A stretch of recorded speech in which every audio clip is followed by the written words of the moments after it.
خیبر پختونخوا کے وزیر تعلیم پر تنقید، پشاور کی انجینئرنگ یونیورسٹی کے اسسٹنٹ پروفیسر کو مہنگی پڑ گئی۔ وائس چانسلر نے ڈاکٹر سجاد ولی سے 7 دن میں وضاحت طلب کر لی ہے۔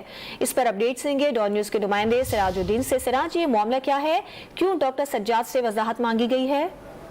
دیکھیں، یہ صوبائی وزیر اعلیٰ تعلیم ہے کامران بن کے ٹویٹر پہ انہوں نے یونیورسٹی میں بنانے کے حوالے سے انہوں نے ٹویٹ کیا تھا، جس کے اوپر جنوبی کیمپ کے انجینئرنگ یونیورسٹی کے ایک اسسٹنٹ پروفیسر نے اس کا جواب دیا تھا، اور اس کے اوپر یہ موقف اپنایا تھا کہ صوبائی حکومت جو ہے سیاسی طور پر یونیورسٹیاں بنا رہی ہے، یونیورسٹی کے اوپر فنڈس نہیں ہے، اور اس کے اوپر بحث کی تھی۔ اب یونیورسٹی انتظامیہ نے اس کے اوپر ان کے جواب دینے اور ان کے اوپر بحث کرنے کے اوپر اس کو نوٹس جاری کیا ہے، اور 7 دن کے اندر ان کو وضاحت طلب کیا گیا۔ ان سے یہ بتایا گیا کہ وہ اپنے موقف کے اوپر آگاہ کرے کہ انہوں نے سوشل میڈیا کے اوپر حکومت کے اوپر کے خلاف کیوں انہوں نے باتیں کی ہے، اور ان تمام کے اوپر انہوں نے جواب طلب کیا۔ ابھی تک جو اسسٹنٹ پروفیسر ہیں انہوں نے ابھی تک جواب جمع نہیں کرایا گیا۔ ان سے یونیورسٹی کے جو انتظامیہ ہے ان سے بھی ہم نے بات کی، جبکہ پروفیسر سے بھی ہمارا رابطہ ان کا یہ کہنا ہے کہ وہ تفصیلی جواب جو ہے جلد جمع کرائیں گے۔ بہت شکریہ آپ کا سراج الدین۔